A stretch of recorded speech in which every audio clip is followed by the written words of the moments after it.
one of the dangers is that the position that citizen journalists put themselves into, with if they think I can get this onto the BBC if I just get a bit closer, if I just take a bit more risk.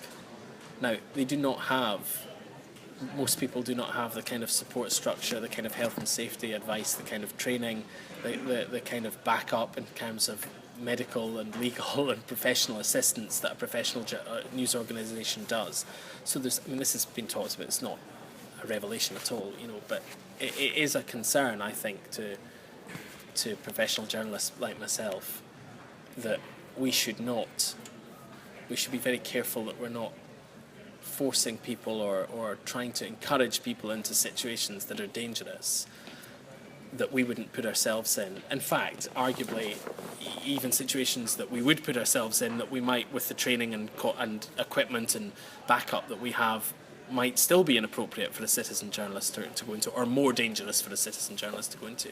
So, I've done a lot of very, very good training with the BBC in terms of riot training, public disorder kind of training, and in terms of hostile environment training. It's very expensive, it's very, very good, and it really helps, not particularly in the Clutha, but it helps in certain stories. And we have to think of how, because there will come a day where somebody takes a risk too far and they're doing it because they thought their pictures would get on the national news. I think we're coming to a situation where at first maybe professional journalists felt threatened by the notion that other people were going to be called journalists or tried to be doing their job or so. And I think we're a long way past that now. I think quite a lot of people, I certainly think in the media, I recognise that we've got to a situation where the two operations, professional journalism and citizen journalism, can marry quite nicely together, can work quite nicely. That citizen journalism by its nature is unlikely to routinely reach mass audiences on its own.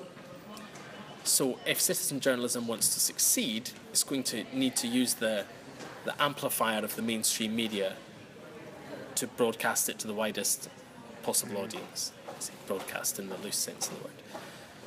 And likewise, the mainstream media increasingly is going to rely on content generated by our users, by non-professional journalists. And the two things can work very well together, but I think that the interface between them is the important thing that we need to kind of work on.